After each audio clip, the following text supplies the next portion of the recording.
किसी भी देश में किसी भी धर्म की किताब भगवान ने कभी नहीं लिखी। हर किताब मनुष्य ने लिखी है और धर्म पंडितों ने बार बार कहकर यह बात हमारे दिमाग में भर दी है कि यह भगवान की आज्ञा है, ताकि हम कोई सवाल नहीं उठा सके। देखो, शूद्रों और औरतों को भगवान के नाम पर दबाया गया है और कुछ नहीं है। अंग्रेजी हुकूमत और तालीम की वजह से उभरने वाले नए बुर्जुआई तबके में ज्यादातर ऊंची जात के हिंदू ही थे, जिन्होंने दलितों पर, जो ज्यादातर खेतीहर मजदूर थे, अपने अत्याचार जारी रखे। पुराने अंधविश्वास और कुसंस्कार, जिनकी बुराइयां सब जानते थे, जानबूझकर कायम रखे गए। दलितों, हरिजनों और पिछड़ी जातियों में ज्ञान और शिक्षा के फैलाव पर रोक थी। उन्हें गांव और नगर के समाज से परे रखकर उन पर तरह तरह के अत्याचार किए गए। ब्रिटिश राज और पश्चिमी उदार मतों और बुद्धिवादी विचारों के फैलाव ने जाति प्रथा के सामने नए सवाल पैदा कर दिए थे। इसका नतीजा यह हुआ कि सुधार का आंदोलन जोर पकड़ने लगा। इस आंदोलन की नींव डालने वालों में एक थे पूना के ज्योतिराव फुले, जिन्होंने सन 1873 में सत्य शोधक समाज की स्थापना की, जिसका लक्ष्य था मनुष्य मात्र के बड़प्पन को जात पात के बंधन से दूर रखकर प्रतिष्ठा दिलवाना। दादा, भिंडे साहब का मकान कौन सा है? यही तो सामने वाला। यही ना? माली जाति में जन्मे ज्योतिराव फुले ने गैर ब्राह्मणों में शिक्षा के प्रसार की जरूरत महसूस की और सन 1848 में पूना में पिछड़ी जाति वालों के लिए एक पाठशाला खोल दी।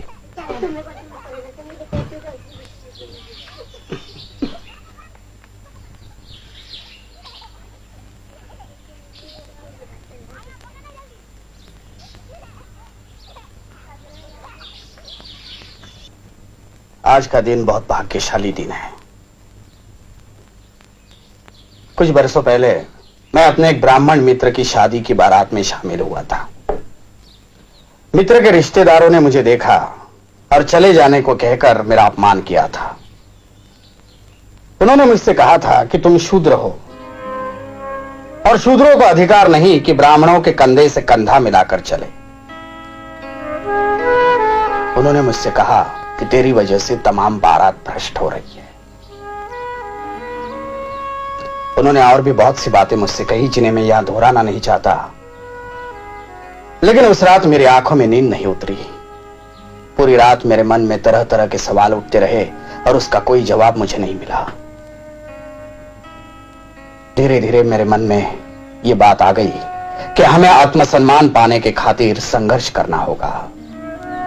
इस संघर्ष के लिए हमें अपने पैरों पर खड़ा रहना होगा।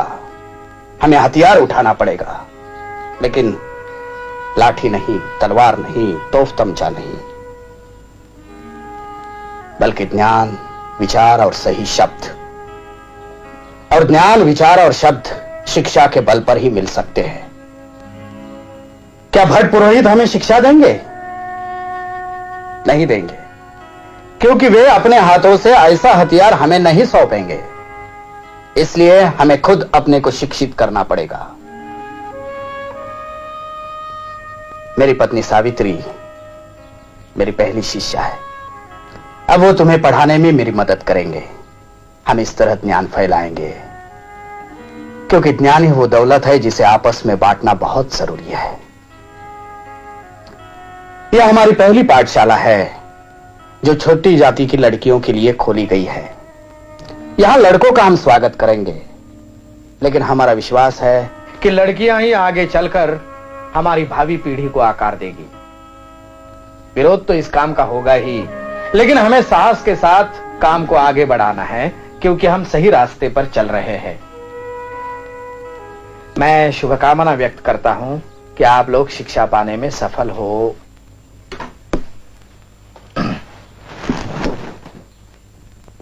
अच्छा बच्चों, अब तुम सब घर जाओ। कल से तुम्हारी शिक्षा आरंभ होगी।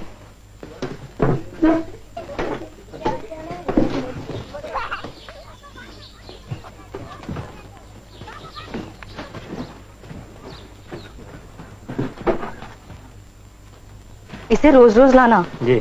हम इसे बहुत सी बातें सिखाएंगे। पढ़ना लिखना, कुछ व्याकरण, कुछ गणित। जी इसे रोज लाओगे ना? जी रोज लाए।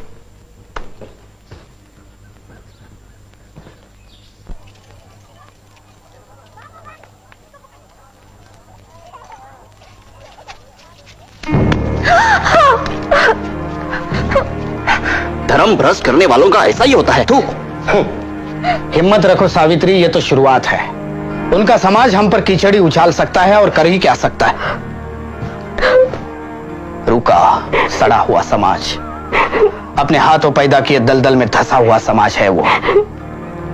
जब हम कुनबी किसान शिक्षा पालेंगे तो कुल समाज को उलट कर रख देंगे हम, सारी कालिमा धो देंगे हम। सावित्री, तुमने जो काम शुरू किया है वो बहुत साहस का है। ये मामूली औरत की बूते की बात नहीं कि घर की दहलीज पार करके बाहर निकले और पढ़ाने का काम करे। तुम गर्व से माथा उठाकर चलो सावित्री, एक दिन साबित हो जाएगा कि हम ही सही थे। क्या हुआ ज्योति? क्या हुआ बहू को? नहीं कुछ नहीं बाबा। तो फिर रो क्यों रही है? साड़ी पर ये गोबर और कीचड़, क्या बात है? नहीं, वो पाठशाला से लौट रही थी तब कुछ लड़कों ने उस पर कीचड़ और गोबर फेंका। तो क्या फूल बरसाते? ज्योति, मैंने तुम्हें 20 बार समझाया है कि धर्म कर्म का मामला है, तुम बेकार टांग मत अड़ाओ। शूद्रों को और औरतों को पढ़ने लिखने का अधिकार नहीं है, लेकिन तुम मानते ही नहीं। वो पाठशाला खोलकर तुमने पूना के हर ब्राह्मण को अपना दुश्मन बना लिया है। हर ब्राह्मण नहीं बाबा, कुछ समझदार ब्राह्मण हमारे साथ भी है। तुम्हें पढ़ने के लिए स्कूल भेजा, वही मैंने गलती की। उन पादरी मास्टरों ने तुम्हारा दिमाग खराब करके रख दिया है। उसी वक्त मैं अपने समाज के लोगों की बात मान लेता तो आज ये दिन देखना ना पड़ता। अरे तुम्हें करना हो तो करो, जिद्दी आदमी ठहरे, लेकिन मेरी बहू को उसमें क्यों घसीटते हो? क्योंकि शिक्षा ही इस देश को और हमारे धर्म को बचा सकती है। यह तभी हो सकता है जब हर एक को शिक्षा पाने का मौका मिले। मैं अपने धर्म को भ्रष्ट नहीं कर रहा हूं बाबा, मैं उसे सुधारना चाहता हूं। मैं आप ही से पूछता हूं कि यह कानून किसने बनाया है कि सिर्फ ब्राह्मणों को पढ़ने का अधिकार है और शूद्रों को नहीं है? यह ब्राह्मणों का बनाया हुआ कानून है, नहीं है? ये सब भगवान की आज्ञा है। भगवान को इसमें क्यों घसीटते हैं आप? हा? किसी भी देश में किसी भी धर्म की कोई किताब भगवान ने कभी नहीं लिखी। हर किताब मनुष्य ने लिखी है और धर्म पंडितों ने बार बार कहकर यह बात हमारे दिमाग में भर दी है कि यह भगवान की आज्ञा है, ताकि हम कोई सवाल नहीं उठा सके। देखो, शूद्रों और औरतों को भगवान के नाम पर दबाया गया है और कुछ नहीं है। देखो ज्योति, मैं तुमसे बहस नहीं करना चाहता। मैं सिर्फ इतना जानता हूं कि हमारे पुरखों ने कुछ नियम बनाए हैं और हमें उनका पालन करना चाहिए, बस। हाँ, मैंने भी एक नियम बनाया है बाबा। मेरे पीछे पीछे आओ, मेरे पीछे पीछे आओ, रुको नहीं तुम मत घबराओ। धिक्कारो मनु की आज्ञाएं, शिक्षा पाओ और दिलाओ। शिक्षा का आनंद महान, ज्योति का कहना लो मान। बकवास। उन गिरस्तानी स्कूल के मास्टरों ने तुम्हारे दिमाग में ये खुराफात भर दी है। और फिर किसी ने आपको यह भी बताया होगा कि मैं ईसाई बन रहा हूं। क्या? ईसाई? सच? धर्म बदलना समस्या का कोई हल नहीं है। हालांकि ईसाई धर्म की कई बातें मुझे सही और सच जान पड़ती है, फिर भी मैं हिंदू ही बना रहना चाहता हूं, क्योंकि मैं हिंदुओं के विचार में सुधार लाना चाहता हूं। देखो ज्योति, मैं एक ही बात समझता हूं, और वो ये है कि तुम्हारी वो पाठशाला बंद होनी चाहिए और बहू का पढ़ाना भी खत्म होना चाहिए।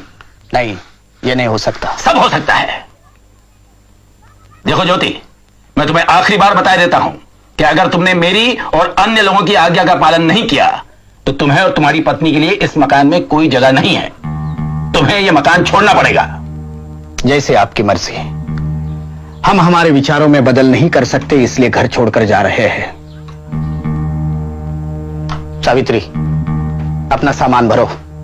मैंने तुम्हें पहले ही कहा था कि यह तो सिर्फ शुरुआत है। भरो सामान जल्दी।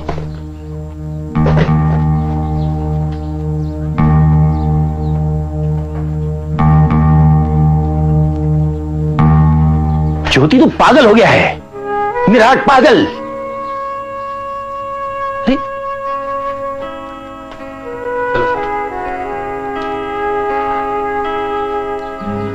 है।